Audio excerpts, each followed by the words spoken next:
ప్రతి బీసీ కుమ్మర సోదరీమణులందరికీ కూడా నా యొక్క హృదయపూర్వక నమస్కారాలు తెలియజేసుకుంటూ మరి ఇక్కడ నేను బీసీ సమాజ్ రాష్ట్ర ఉపాధ్యక్షునిగా ఆషాఢపు దేవేందర్ నా పేరు.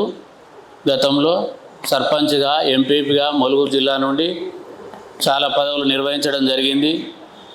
అదేవిధంగా మా కుమ్మర సంఘంలో కూడా జిల్లా అధ్యక్షులుగా, రాష్ట్ర కమిటీలో కూడా పనిచేయడం జరిగింది. చాలామంది చాలా విషయాలు చెప్పారు. మరి సమయం కూడా ఆసన్నమైంది. చెప్పిన విషయాలే కాకుండా నేను 2 నిమిషాలు ముఖ్య విషయాలు మాట్లాడదలుచుకున్నా.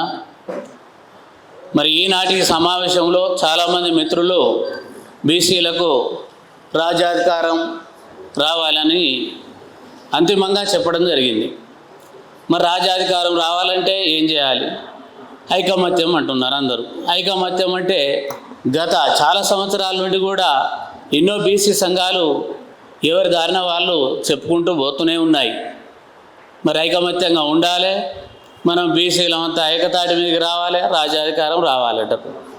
రాజ్యాధికారం రావాలంటే మనకు చట్టసభల్లో మనకు ఎమ్మెల్యేలు కావాలి, ఎంపీలు కావాలి, ఎమ్మెల్సీలు కావాలి. మరి చట్టసభల్లో ఎమ్మెల్యేలు కావాలంటే జనరల్ స్థానంలో పోటీ చేయాలి బీసీలు. జనరల్ స్థానాలలో పోటీ చేయాలంటే చాలామంది మిత్రులు కూడా ఇక్కడ చెప్పిళ్ళు అంటే డబ్బు పవర్ ఎక్కువ నడుస్తుంది. మరి బీసీలలో కూడా డబ్బు పవర్ ఉన్నవాళ్ళు చాలా తక్కువ మంది ఉన్నారు. ఇందాక చెప్పుకున్నట్టు 3-4 కులాల వాళ్ళే ఆ స్థాయిలో పోటీ చేసే అవకాశాలు ఉన్నాయి.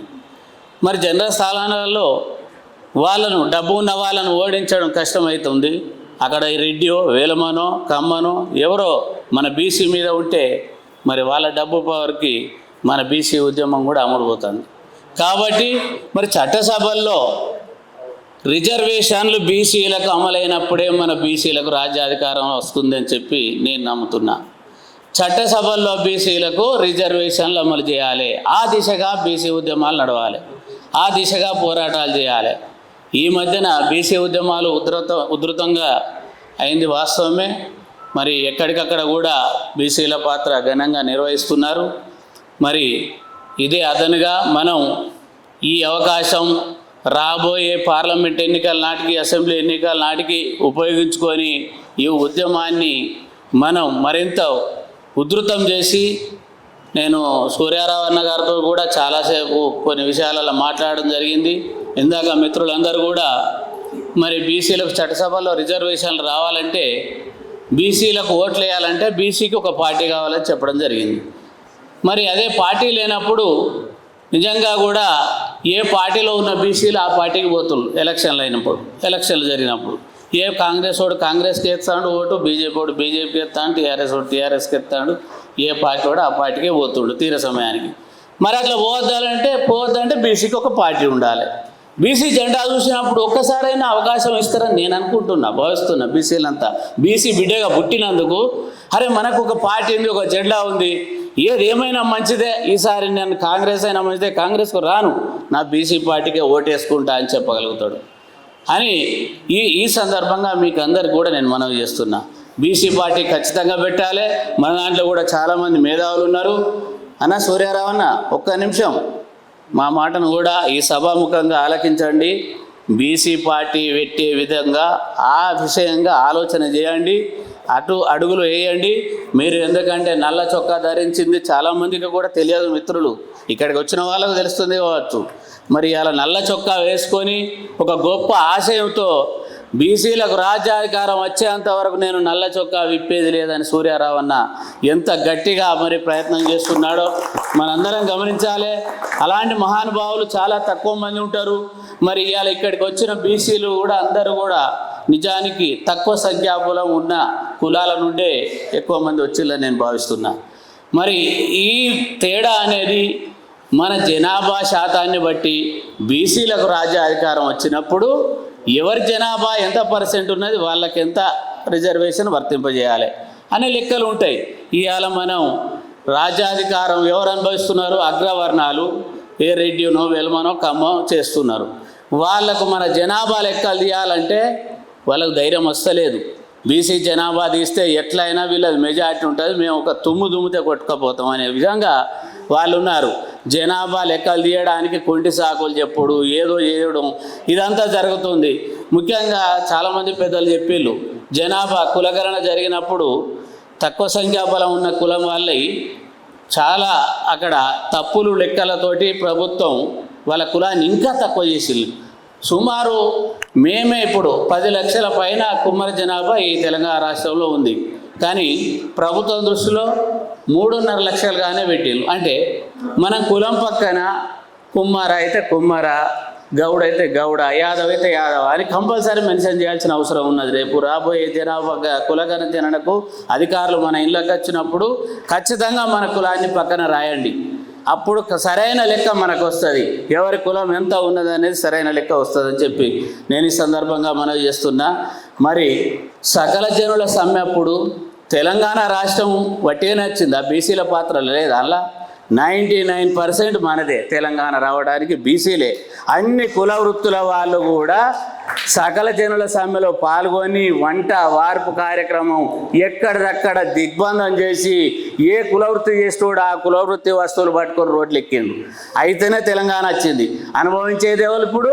ఆ తెలంగాణను అగ్ర కులాల ఆధిపత్యం చెలాయిస్తూ అగ్రకులాలు రాజ్యం వెళుతున్నాయి. మనం ఒక్కడే చెప్తున్నా, అడుక్కునే స్థాయి నుంచి ఇచ్చే స్థాయికి ఎదగాలని చెప్పి మన బీసీలందరికీ కూడా నేను ఈ సందర్భంగా మనవి చేస్తున్నా. మనది రాజ్యం మనదైనప్పుడు మన కులాలకు ఎవరికి ఏమి ఇవ్వాలనేది కూడా అనుభవంతో మన వాళ్ళు పరిపాలిస్తారని చెప్పి కూడా నేను ఈ విధంగా చెప్పదలుచుకున్నా.